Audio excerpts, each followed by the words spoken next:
I recently went through the most expensive cards from the Sword and Shield era, but what about Scarlet and Violet? Because there are now starting to be some pricey cards popping up here and there from a variety of different Scarlet and Violet era sets. So what is going on with the most expensive cards from sets where, to be honest, they're really cheap to buy and really cheap to open from Scarlet and Violet era? Let's go and check it out. Alright guys, before we get into the top 10 most expensive cards from the Scarlet and Violet era, we do have some honorable mentions that I will go through. We're looking at TCG Player today at a bunch of cards, well, the most expensive cards in fact, that you can pull from the different sets within Scarlet and Violet. And to be honest, when putting this list together, I was genuinely surprised at where some of these cards are and how much some of them are going for. So let's start with some honorable mentions. Our first honorable mention today is the Blastoise from 151 Special Illustration Rare, starting things off at $44. It's quite interesting. I actually did a video, it was a few months ago now, of the most expensive cards. I think it might have been when 151 came out, from the Scarlet and Violet era. And we started even the top 10 quite low down. Like, we even started it probably going back into base set. Things like the Miriam might have been like an honorable mention. So, yeah, things have moved along since then. The fact is that we do have the Blastoise at $44 just be an honorable mention. Shows that things are doing really well in the Scarlet and Violet era. I mean, this is such a fantastic card. Everything from 151 is doing really well as well. And there are a few cards from 151 in this list, but not as high as you may expect. But nonetheless, this is still a beautiful card at $44. It is dropping, or has been dropping recently since its release. But to be fair, more and more people open up 151. It's such a heavily open set. Still not a product around, in my opinion. I'm surprised there hasn't been more. But still, we can't deny. Coming in honorable mention, 44. Pretty decent. Another honorable mention is my boy Entei. Galging Fire coming in at $50. Honorable mention from Temporal Forces. I'm going to let you guys know right now, there is quite a few Temporal Forces cards in this list. Only because Temporal Forces is actually doing insanely well. Like, for a set that has just come out, the prices from the cards and their prices from this set have been outperforming pretty much every other set in the Scarlet and Violet era, which is just incredible. So this is an honorable mention coming at $50. It is kind of on the rise a little bit. I love this card. I haven't pulled it yet. I do want it in my collection. Entei's my favorite out of the Legendary Beasts. Love the artwork of this as well. But like I say, Temporal Forces cards, guys, honestly, we've got to keep an eye on them. Right, the final honorable mention is the Walking Wake, which again is also $50. Another Temporal Forces card. Things are going to get spicy. They really going to get spicy. So there's only two sets that's missing from this honorable mentions and the list and the top 10. And that's base set and Obsidian Flames. Both sets don't have a card in the honorable mentions or the top 10. Charizard was the closest at like $43, $44. But not quite enough. Just a little bit under that Blastoise for an honorable mention. So yeah, big things are coming with a lot of these sets. Temporal Forces, Suicune Walking Wake, doing incredibly well at 50, but just missing out on the top 10. Coming number 10, we have the Gardevoir from Paldean Fate. I absolutely love this card. It's actually my favorite card in the set. I absolutely love this beautiful, stunning artwork. $51, so just tipping over into the 10th spot. And to be honest, this card has been going, like, I was going to say down, to be honest, but no, it's been kind of steady. Bearing in mind, there's a ton of Paldean Fates out there at the moment. It is a cheap set to buy for a special set, for a holiday set. I wouldn't say it's on the same level with Shining Fates, because that was pretty into oblivion, but there is a decent amount out there, alright? Compared to 151, there's a decent amount of Paldean Fates out there. Tough pull rates, though. Honestly, to pull these special illustration rares is very difficult. We have pulled the Gardevoir on stream. The Mew and the Charizard we still haven't, and yes, they are going to be in this list. But yeah, the Gardevoir coming in number 10, $51. I think it'll probably go up, though, but brilliant card. Next, we have a card from Paradox Rift, the only card from Paradox Rift, and that is the Roaring Moon. This card has fallen from grace quite heavily. Paradox Rift, I think, is a semi-decent set. Beautiful artwork in it, but there just seems to be a ton of it around, and the pull rates aren't that bad either. That kind of doesn't help it. You know, it's kind of like Obsidian Flames. There's a lot of Obsidian Flames around. Pull rates are really easy. Charizard's not worth a huge amount. Roaring Moon, though, like I say, $56. Still in the top 10, though, even though it has dropped. I remember when I did this list, or I talked about this card, and at one point it was the most expensive card in the whole of the Scarlet and Violet era upon release, and it has just fallen like crazy. Now, this is what I would expect a card to, happen to after release, right? So when a set gets released, packs again opened, I expect cards to drop like the Roaring Moon has. That's why it kind of baffled me with these Temporal Forces cards, because they haven't been doing that, and we'll get to some of those in a minute. But yeah, Roaring Moon, still in the top 10 in number 9. Alright, we're jumping ahead now to Long Neck Boy. Temporal Forces in at number 8. Raging Bolt. This card's been doing really well, to be fair. Like, again, Temporal Forces. It seems to be a trend. I'm going to keep going on back just because there's so many cards in this list that are from Temporal Forces. It came out and it went about $48. In fact, there wasn't really that many expensive cards when the set came out. Like, I think the highest was maybe 50, and things have gone a little bit crazy since then. Then it jumped up to 85, and now it's starting to trickle back down again. The thing is with this set is the pull rates. Honestly, it's the pull rates. It's so brutal. It is so brutal to pull any special illustration rare. We've opened up over a case now. We've only pulled one special illustration rare, and that was the Iron Leaves. So yeah, very tough set, but still beautiful card. I think it's, like I said, I refer to it as a chill and rain. I think it'll go down that route in the future. I do feel like this is one of the best sets in the Scarlet and Violet era. That's a main set. This and Paldea Evolved kind of find out for me, but yeah, really strong. $67, doing pretty well. Next up, we have Iono holding the fort down for Paldea Evolved. This card has been doing pretty well, to be honest. It's held quite strong. Paldea Evolved's over a year old now, which is crazy to think, and it's holding all right. Iono, very difficult to pull. Never pulled it before. Booster box is still cheap. You can pick them up for under 100. Yeah, this is crazy. I mean, this card has been falling from grace ever since its release, but it's held quite a steady fall, to be fair. It's not like the Roaring Moon, which just dropped in 50% in value like a month or two after release. This was slow and steady. Don't forget, this is over a year, so I kind of expect this to drop. I will expect this to then start climbing once it's out of print. I do. People love this card. Obviously, it's a playable card as well, which helps it massively, but it is still cool. It is nice. It's a nice artwork. I'm a bit annoyed that, you know, top cards are being trainers, but this is no longer the biggest card in Paldea Evolved.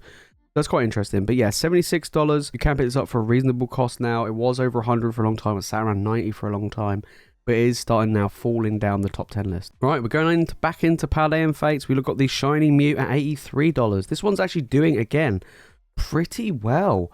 I mean, Paldea Fates, like I said about the Gardevoir, there's a ton of it around. Easy to open, crack packs, difficult to pull, and big fan favorite. You know, big fan favorite. We saw it again with Mew from other previous sets do pretty well, like Celebrations. We've seen Mew do very well in stuff sets like Fusion Strike, and Mew is doing very well in Paldea Fates. As you can see, it went down and then it shot right up. You know, $136. I did a video on it thinking it could reach $150, and it nearly did. And then there was a ton of Paldea Fates product dumped, and then it just dropped in price. But then it has been on the uptick. I mean, it did go down to 74, and now it's up to 83. It's climbing further and further up this list. Pretty impressive for the Shiny Mew. Right, into the top 5, we've got the Iron Crown, Temporal Forces. The story of this card baffles me. Like, it's done incredibly well. This card wasn't even the most expensive in the set when the set came out, or even the pre-release cost. It wasn't. And as you can see, it was around, you know, $50. It went all the way up to nearly 100. I think it was over 100 at one point, and then it just trickled back down to, yeah, it was basically 100, and now it's back down to 86. Incredible artwork, beautiful. Yeah, one of my favorite artworks in the set, behind my boy Entei. But yep, it's doing incredibly well. I mean, it is slowly trickling back down, which is to be, you know, understandable, because a lot of the products still being open. It's a new set. I expect the prices to drop. It is still like 50% more expensive than what it was when it came out, or more than 50%. Just incredible. But yeah, coming in number 5 again. We still got, I think we got one more card from Temporal Forces, which is crazy. But yeah, it's just mad. Right, in at number 4, we have Morty's Conviction. Where the hell did the price of this one come from? Oh boy. So yeah, $91. This card has gone insane. I mean, it's got Gengar in it. I guess that's probably the reason why. You know, special illustration rares is probably going to be quite tough to pull, of course, from the set. We haven't pulled either, to be honest, from Temporal Forces. But again, it's sat around $40. And then all of a sudden, over the past, couple of weeks even, it's gone from 40 to 90, so it's more than doubled in price. This is just absolutely crazy. Will it continue? I mean, maybe. I mean, it's the closest so far that we've got to a special illustration rare Gengar, and I mean, Gengar does take up a big chunk of the picture. But yeah, I mean, overall, I don't really know what's going on, if I'm being honest. I mean, if we look at the last sold on this card, it's all been roughly the same. I don't really know what this price up here is going to be, but I mean, yeah, I don't really see. Yeah, I think this is probably some form of manipulation that's probably gone on with some of these cards, and I've got a video coming up soon about that particular topic. But yeah, hey look, it's climbing the list. Will it hold? Will it stay? Will it go down? Who knows? In number 3, we have the Charizard from 151. This was the most expensive card in the Scarlet and Violet era. Of course, 151's been doing incredibly well, and it's quite interesting, you know, to see it slowly trickling down over time. More and more of this is being opened. To be fair, the pull rate for this doesn't seem that difficult. I think we've pulled more of these than the Blastoise and the Venusaur. I think the Venusaur is actually the least pulled we've had all of the hundreds and hundreds of packs of 151 that we've opened on the channel. But yeah, I mean, as you can see, this card is just slowly trickling down. Yeah, just ever so slowly. Be expected. More and more packs getting opened. It's still holding the fort, though, in 3rd place. Not a huge fan of the artwork, though, personally. But still a very strong performing card. In at number 2, we have the Fish. Magikarp, Paldea Evolved. This is like the unsung hero so far of the Scarlet and Violet. $108 to $109. So let's take a look at this card. So we go back. Let's go back a year, right? Paldea Evolved's been out for a while now. It did shoot up initially. It was like $20 odd and it shot up. This isn't a special illustration. This is just a normal illustration rare. And it went to $80 and then it dropped at half in value. To be expected. There was a lot of hype around it and it kind of fell flat. But they kept climbing ever so slowly. Just kept climbing. Then over the past month, it went from like $60, $70 now to over $100, becoming the 2nd most expensive card. I wouldn't be surprised if it becomes maybe the most expensive card. It is tough to pull. It really is. I mean, we have pulled it. We haven't pulled the Iono, but we have pulled this one. Interesting. It is very, very interesting to see. I mean, if we look at where it's been sold, the prices are all over the show. I mean, again, you've got this this guy selling it for 200 or bought it for 200 or selling it whatever it is, which seems to be ridiculously inflated. But then you look at all the others. Then you're looking at, you know, near mint, $30 odd. We've got a near mint, $60, $70, $100. So the prices are all over the place for this Magikarp. Really interesting. In at number 1, we have the Charizard from Paldea Fates. This is actually my favourite Charizard so far from Scarlet and Violet era. This one and the Obsidian Flames one, I absolutely love. I just love that kind of like glass cracked effect. I think it's really, really cool. And Shiny Charizard is my favourite over normal Charizard, so it works for me. So yeah, $111 is the most expensive card out of the Scarlet and Violet era. Has been falling though. Was around nearly $200, which is pretty impressive, and has dropped since. Will this go the same way as the Shining Fates Zard? Possibly. You know, we could be looking at this card.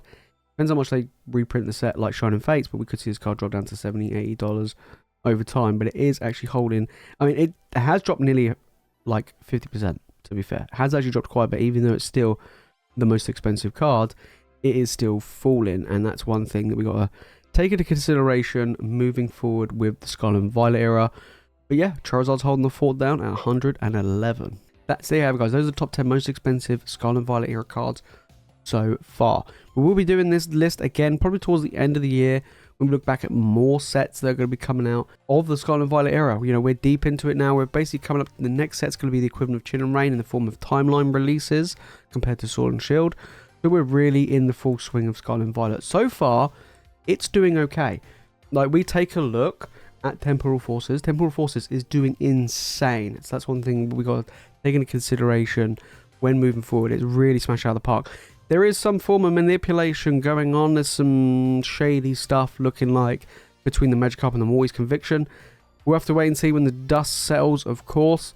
But it wouldn't be surprised me. I mean, we had some of that going on in Sword and Shield a few years ago, and it looks like some people are doing that. I've got a video coming up where we'll be talking about market manipulation, or is there market manipulation? But let me know your thoughts down in the comments, and if you made this far in the video, guys, make sure to smash the like button, make sure you subscribe for more Pokemon content. Like I say, let me know your thoughts on these top 10, on Scarlet and Violet as a whole, and do you think there's any shady play here, especially when it comes to things like the Magikarp and the Morty's Conviction? But if you want to know what's going on with the Sword and Shield OARTs, because things are going crazy, then make sure to click the video on screen right now. And if you want to watch more Pokemon content, guys, you know what to do.